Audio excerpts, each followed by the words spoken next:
Hello student, you all are most welcome in our YouTube channel.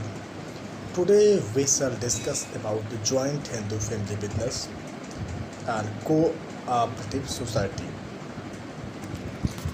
In previous class we have already discussed about sole trade and partnership.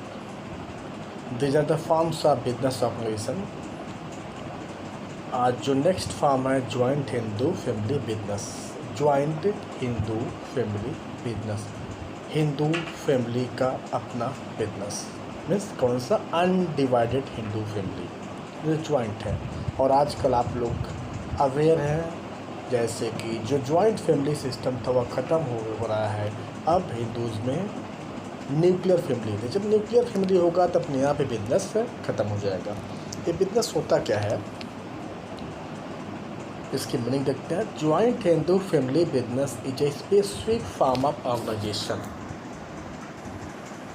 Found only in India. It is one of the oldest form of business organisation in country. सबसे पुराना form है. Joint Hindu family business refer to form of business organisation where in the business is owned. ध्यान देना है कि ऐसा form जिसमें business owned and carried on by the members of Hindus undivided family. Hindu joint Hindu family के द्वारा ऐसा बिजनेस जो ज्वाइंट हिंदू फैमिली के द्वारा ओन्ड एंड कैरीड किया जा रहा हो उसे कहते हैं joint Hindu family business. It is governed by the Hindus law. यहाँ पे हिंदू का लॉ अप्लीकेबल होता है, गवर्नमेंट या कोई भी एक्ट नहीं. द बेसिस ऑफ मेंबरशिप, कैसे बिजनेस से मेंबर हो सकते हैं. बट जब भी कोई बच्चा बर्थ लेगा, बर्थ लेते ही ऐसे बिजनेस का मेंबर बन जाएगा. और यह बिजनेस 3 पीढ़ियों तक लगातार ट्रांसफ़र होता रहता है. The business is control by, ऐसा बिजनेस जो कंट्रोल किया जाता है हिंदू जो परिवार है उसके मुखिया के द्वारा. उस मुखिया को हम लोग करता करते हैं. Basically this type of business is controlled by head of family, eldest member, who is known as कर्ता. All the members have equal ownership rights. सभी मेंबर्स का इस बिजनेस के ऊपर समान अधिकार है और बिजनेस की प्रॉपर्टी के ऊपर, संपत्ति के ऊपर. तो जो मेंबर्स होते हैं the members of business are called co partners. Here the members of business are called co partners. जैसे पार्टनरशिप में मेंबर्स को लोग पार्टनर करते हैं, वैसे यहाँ पर को पार्टनर्स हैं. एवरी को partners having same right. But business is manage by single member head of family. जो मैनेज होता है हेड ऑफ फैमिली के द्वारा. जैसे हमारे फैमिली में जो भी डिसीजन लेते हैं जो हेड ऑफ फैमिली वही, ऐसे ही बिजनेस का जो मेन डिसीजन है वो हेड ऑफ फैमिली जो करता वो लेता है. लेकिन शेयर सभी का इक्वल होता है. जैसे जो पैटर्नल प्रॉपर्टी है उस पैटर्नल प्रॉपर्टी में जितने घर में मेंबर्स होते हैं, और जैसे फादर 3 बच्चे हैं तो तीनों बच्चों का अपने फादर की प्रॉपर्टी में शेयर होता है. तो वैसे ही यहाँ पर जो को पार्टनर्स हैं उनका समान अधिकार है, सभी का इक्वल शेयर है, और डिसीजन अलोन जो है वह करता रहता है. यहाँ पर 2 सिस्टम अप्लीकेबल होता है. एक मिताक्षरा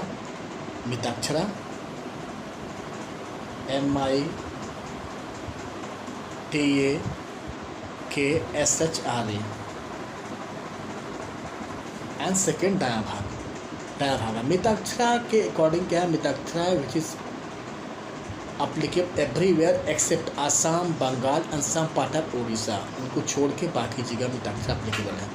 मिताक्षरा सिस्टम के अकॉर्डिंग कोई भी मेल ही बिजनेस का मेंबर हो सकता है. जैसे अभी भी कुछ फैमिली में ही है कुछ जगह, तो एक बेटे को अपने पिता की संपत्ति में अधिकार होता है, बेटी को नहीं. सेम उसी तरीके से मेल मेंबर्स को अपने फादर की प्रॉपर्टी में शेयर. ऐसे मेल मेंबर जब बर्थ लिया, बर्थ लेते ही वह बिजनेस का मेंबर हो गया, फीमेल नहीं.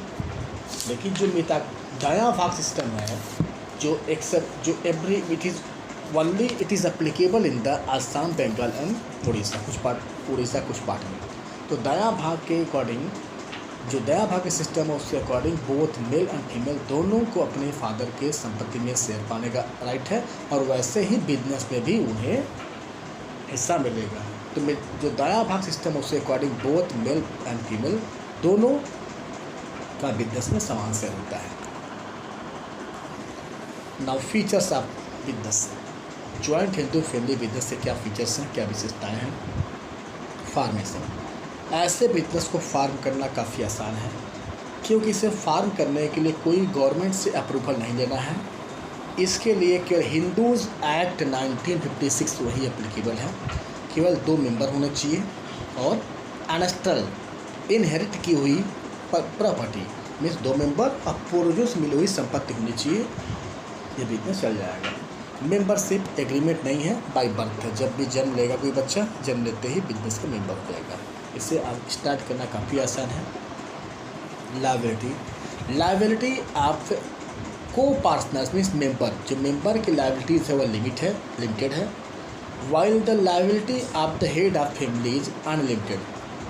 इट मीन्स कि अगर बिजनेस बंद हो गया, बिजनेस के ऊपर लोन है, तो बिजनेस की संपत्तियों को बेच दिया जाएगा, उससे एसेट को बेच दिया जाएगा और एसेट बेचने के बाद जो पैसा रिक्वायर्ड होगा उससे लोन पूरा किया जाएगा।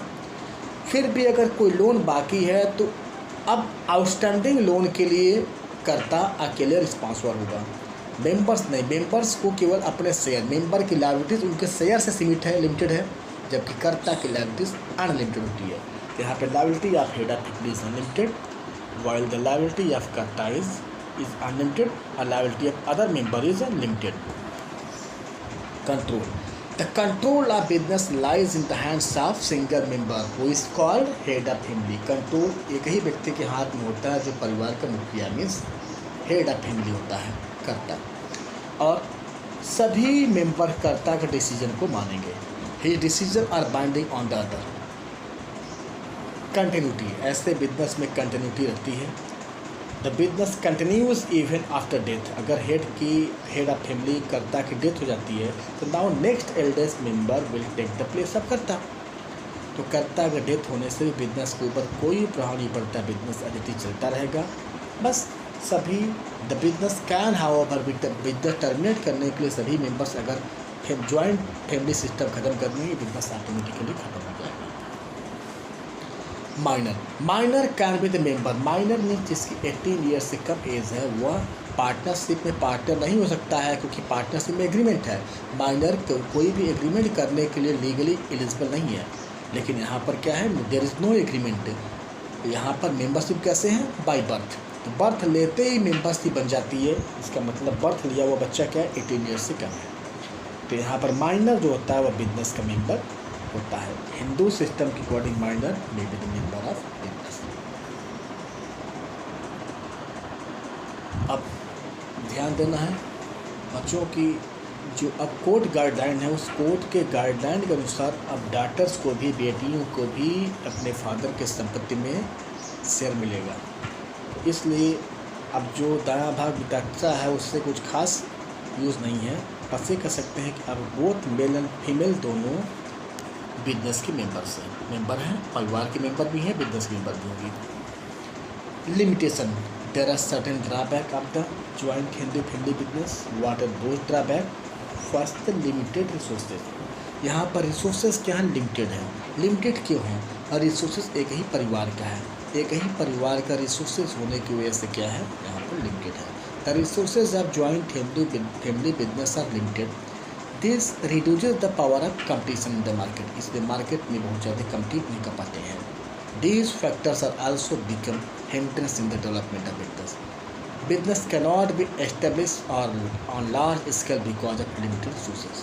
Resources सीमित होने की वजह से बड़े स्केल पर इसे हम आगे बढ़ा नहीं सकते हैं। Unlimited liability. यहाँ पर जो बिजनेस में सबसे ज़्यादा काम कर रहा है, जो पेन ले रहा है, जो सारे डिसीजन ले रहा है, उस पर्सन की लायबिलिटीज क्या है, अनलिमिटेड है। द रिस्पॉन्सिबिलिटी ऑफ कर्ता in joint family business is unlimited. Next, dominance of कर्ता। कर्ता यहाँ पर डोमिनेंट रोल प्ले करता है। कर्ता चाहे तो बिजनेस को अपने व्यक्तिगत पर्पस के लिए भी यूज कर सकता है, क्योंकि अदर मेंबर्स को कर्ता का डिसीजन में इंटरफेयर करने का राइट नहीं है। The joint Hindu family business is based on the mutual cooperation of the कर्ता। कर्ता has absolute power taking business decision. Power है, उस पावर अथॉरिटी की वजह से बिजनेस का डिसीजन अकेले लेता है। Sometimes he misuses this power, which leads to loss of love and goodwill among the members of family. ध्यान देना है, उस पावर का मिसयूज करता है जिससे जो ट्रस्ट है सबका मेंबर का उसके ऊपर हटता है. That is why this form of business organisation is gradually coming. और इसीलिए डे बाई डे ये जो हेड ऑफ फैमिली है कभी कभी बिजनेस को का मिसयूज करता है, अपने पावर का मिसयूज करता है, उसी की वजह से डे बाई डे अभी बिजनेस धीरे धीरे खत्म हो रहा है. Limited management skill. The business is managed by a single person. और एक पर्सन को बिजनेस के सारे एस्पेक्ट हैं उसमें परफेक्शन नहीं मिल सकता है. ध्यान देना है, बिजनेस सिंगल मेंबर के द्वारा मैनेज किया जा रहा है और एक पर्सन की स्किल लिमिटेड होती है, इसलिए यहाँ पर limited management skill. Now merits of joint Hindu family business. What are the advantages? First, easy to start. ऐसे बिजनेस को स्टार्ट करना काफ़ी आसान है क्योंकि स्टार्ट करने के लिए कोई भी रजिस्ट्रेशन या कोई लीगल फॉर्मेलिटी की रिक्वायरमेंट नहीं है.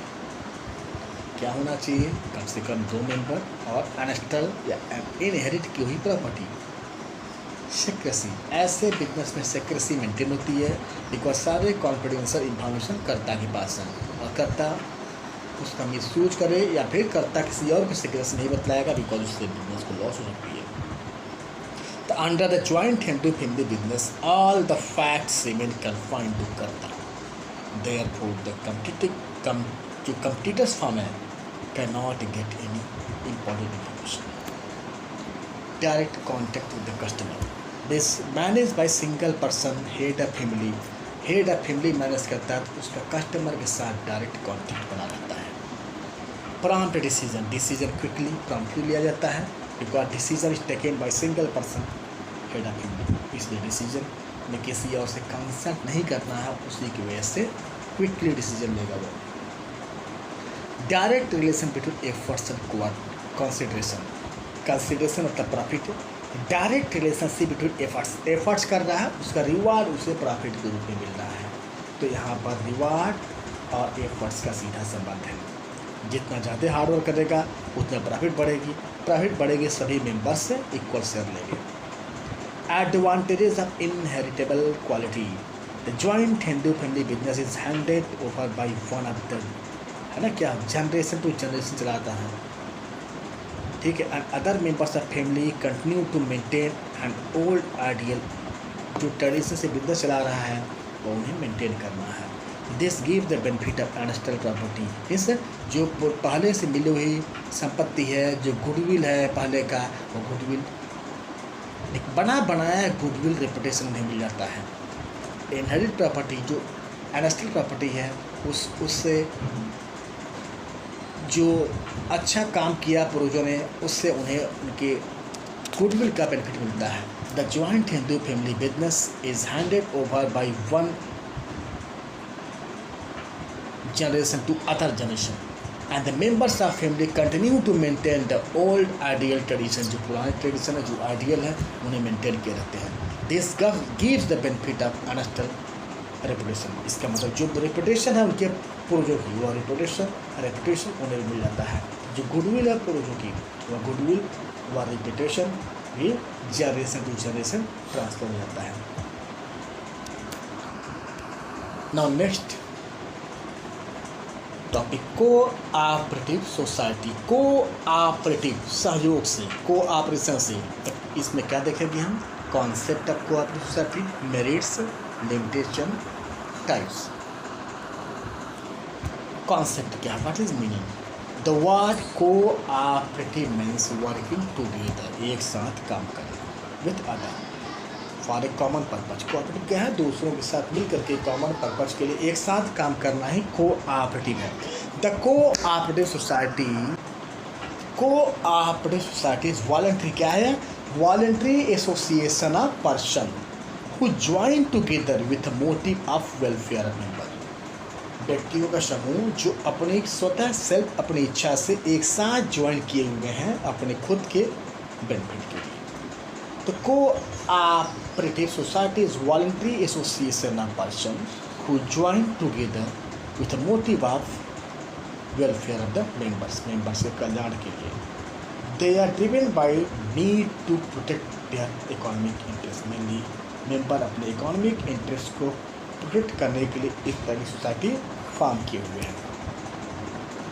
The cooperative society is compulsory required to be registered, ऐसे सोसाइटी का रजिस्ट्रेशन कराना अति आवश्यक है, कंपल्सरी है under the cooperative society act 1912। The process of setting up cooperative society simple, इसे सेटअप करना स्टार्ट करना काफ़ी आसान है। At the most what is required is consent of at least 10 members, ध्यान देना है कम से कम 10 मेंबर चाहिए। गवर्नमेंट भी ऐसे सोसाइटी को प्रमोट करती है क्योंकि गवर्नमेंट का पर्पज क्या है, लोगों का वेलफेयर करना है। लोग जब खुद ही एक साथ मिल करके अपनी समस्या का समाधान कर रहा है, इसमें गवर्नमेंट को हेल्प मिलता है, इसलिए गवर्नमेंट चाहती है ऐसी सोसाइटी बने। The capital of society is raised from its member, society के पास पैसा कहा जाता है, वही जो मेंबर होते हैं वही member in the form of share या इन्वेस्ट, वही मेंबर कैपिटल कंट्रीब्यूट करते हैं। The society requires distinct legal entity, ऐसे सोसाइटी की अपनी एक अलग आइडेंटिटी है। Definition of society, cooperative organization is a society which has its objective for promotion of economic interest of members in accordance with the cooperative principle। है ना, क्या है cooperative organization is a society which has its objective, इसका purpose क्या है, to promote the economic interest of member। Simple words में बता दें कि जब कहीं भी जो कंज्यूमर है, अगर कंज्यूमर को अच्छे क्वालिटी के गुड्स नहीं मिल रहा है या मिडिल मैन या हाई प्राइजेज चार्ज कर रहे हैं, जो होल सेलर्स है, जो रिटेलर्स है, वो हाई प्राइजेज चार्ज कर रहे हैं, अब कंज्यूमर इतना पैसा नहीं पे कर पा रहा है, तब क्या करते हैं सभी लोग कुछ मिल करके एटलीस्ट 10 मेंबर एक साथ मिल जाएंगे, दे फॉर्म सोसाइटी, रजिस्टर्ड कराते हैं और देन जब ज़्यादा मेंबर मिल जाएंगे they directly purchase goods from the manufacturers और wholesalers and sell it to the, जो मेंबर्स हैं मेंबर्स को उनकी रिक्वायरमेंट के अकॉर्डिंग सेल करते हैं।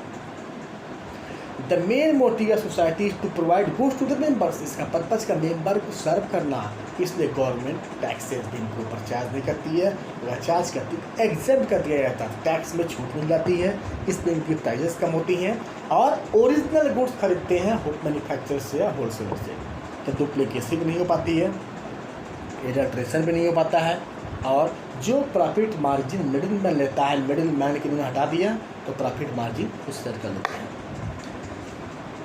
नेक्स्ट है cooperative is a form of organisation where in person voluntary associate, means it is form of organisation where person voluntary join together as a human being on the basis of equality for the promotion of economic interest. Equality के बिहार between सभी member के यहाँ पे equal right है और सभी जो ज्वाइन किए हुए अपने खुद के इकोनॉमिक इंटरेस्ट के लिए।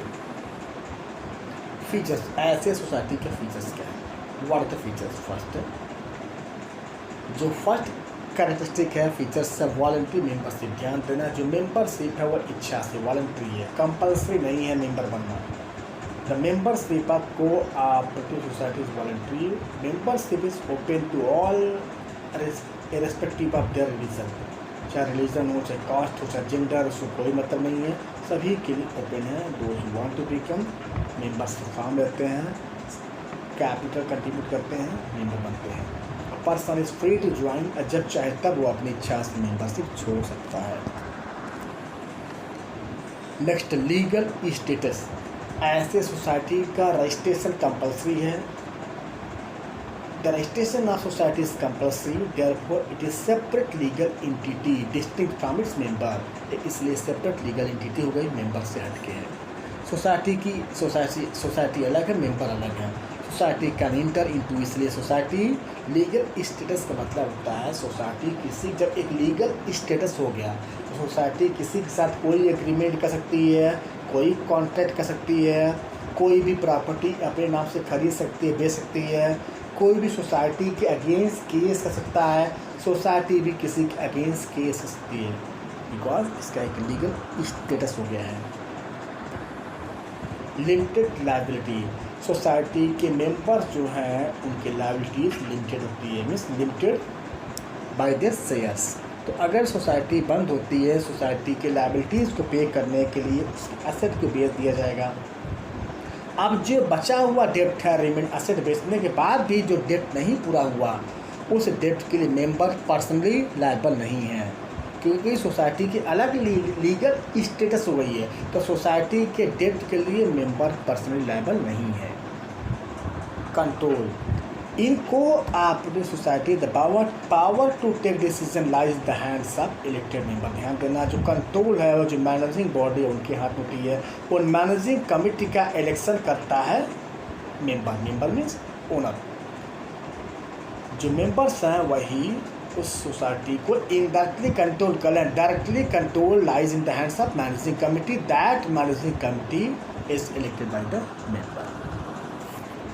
सर्विस मोटिव, ऐसे सोसाइटी का मोटिव क्या है, पर्पज क्या, उद्देश्य क्या, मेंबर को सर्विसेज देना। इसका उद्देश्य प्रॉफिट अर्न करना नहीं है। Merits of society, ease of formation, आसानी से ऐसी सोसाइटी को फॉर्म किया जा सकता है क्योंकि इसके लिए कोई खास लीगल फॉर्मेलिटी नहीं है।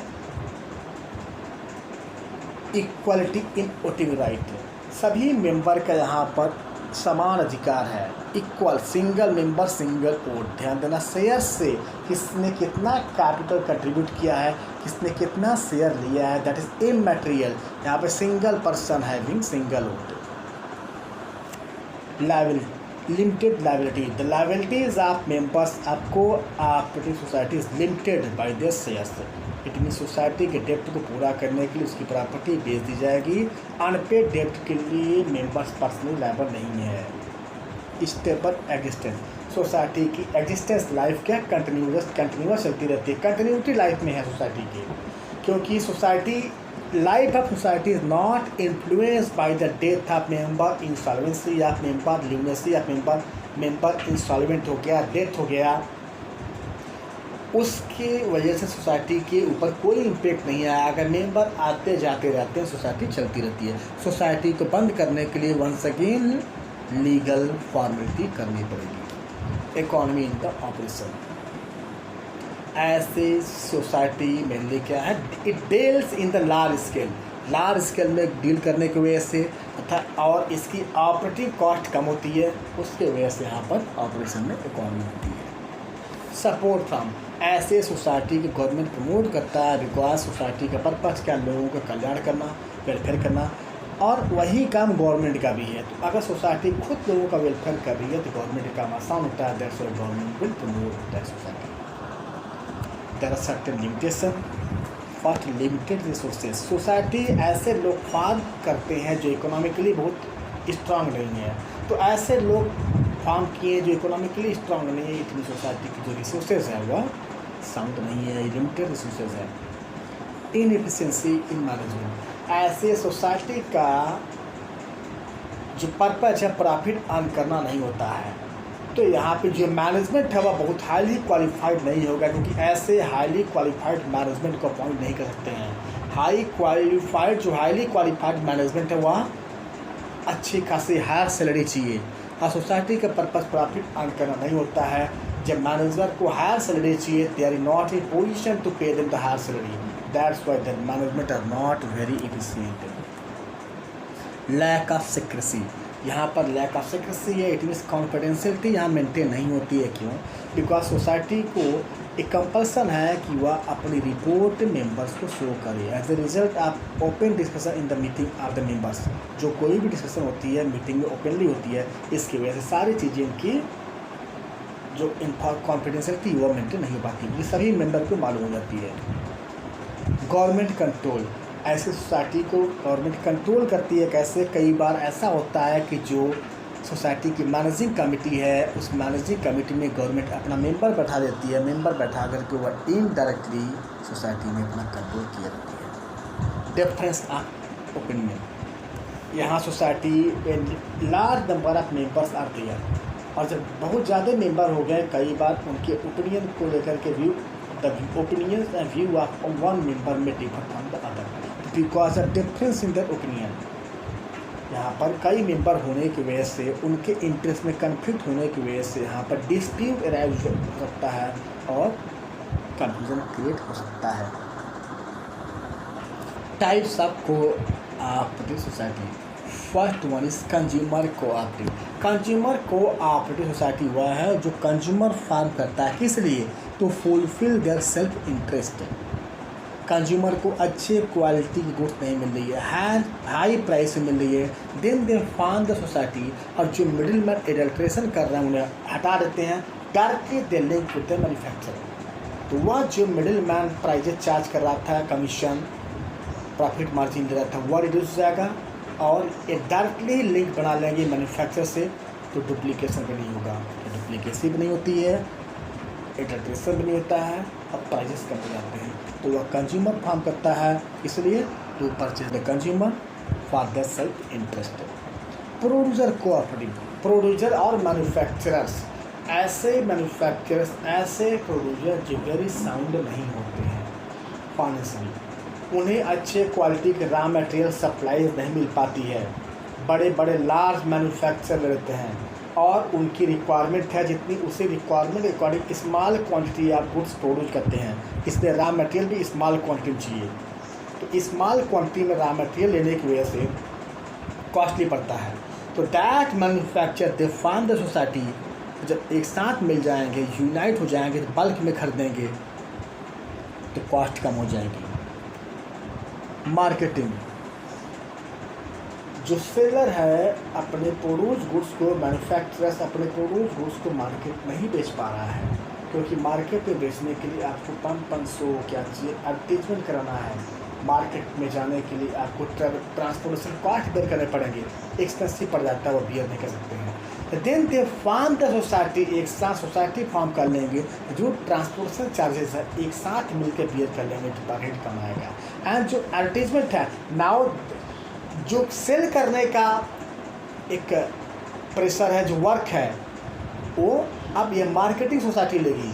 अब क्या करेंगे, दे मैन्युफैक्चर क्या करेंगे, they only concentrate on their own work. अब सेल करना पर्पज हो जाएगा मार्केटिंग सोसाइटी का। They form the society, this society will sell their produce goods in the market, तो उनका बर्डन कम हो जाएगा।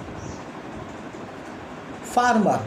Farmer cooperative society are form by the farmers. जो फर्टिलाइजर्स है या high yielding variety of seeds है वो नहीं खरीद पा रहे हैं मार्केट से, तो एक साथ सोसाइटी फॉर्म कर लेंगे, एक साथ लार्ज स्केल में खरीदेंगे। जब लार्ज स्केल में खरीदेंगे तो सस्ता होगा और उनके लिए बेनिफिशियल होगा। These our society which is form by the farmer for the self interest. Credit cooperative society. Credit cooperative society वह है जिसका पर्पज मेंबर्स को कम से कम इंटरेस्ट पर लोन अवेलेबल कराना है। किसी पर्सन को अचानक पैसे की रिक्वायरमेंट पड़ सकती है तो वह बैंक से लेगा, bank charge high rate of interest, और बैंक में कई लीगल फॉर्मेलिटी करनी पड़ती है विच इज टाइम टेकिंग। जब मेंबर फॉर्म कर लेंगे, किसी मेंबर को पैसे की रिक्वायरमेंट होगी, विद इन आवर वह पैसा सोसाइटी से ले लेगा विथ इंटरेस्ट आसानी से। सोसाइटी का इंटरेस्ट होता है बैंक से कम होता है, तो कम इंटरेस्ट रेट पर वह ईजिली लोन को वापस कर देगा। Housing cooperative society. Housing cooperative society पता है आजकल सभी को चाहिए, सभी चाहते हैं उसका, सभी का अपना खुद का घर हो। तो जब सभी अपना खुद का घर चाहते हैं, लेकिन घर बनवाना आज इतना आसान टास्क नहीं है। बैंक से लोन लेने जाएंगे हम तो बैंक बहुत लंबा चौड़ा कई महीनों समय लेता है, दौड़ाता है और बहुत सारे डॉक्यूमेंट मांगता है, उससे कई लोग फेडअप हो जाते हैं। Member this society is form by the members. The purpose of this society is to provide loan to member to build their own house. Member money contribute करते हैं, जिन मेंबर को घर बनाने के लिए पैसा चाहिए सोसाइटी में पैसा देती है, अब मेंबर्स उस पैसे से अपना घर बनवाते हैं और वह पैसा आसान किस्तों में विद इंटरेस्ट के साथ सोसाइटी को वापस करते हैं। तो सोसाइटी का जो इंटरेस्ट रेट है वह कम होता है, और दूसरा मेंबर्स के रिकॉर्ड सारे सोसाइटी के पास होते हैं, इसलिए बहुत ज़्यादा लीगल फॉर्मेलिटी भी नहीं होती, कम समय में मिल जाता है। Okay, thank you very much student.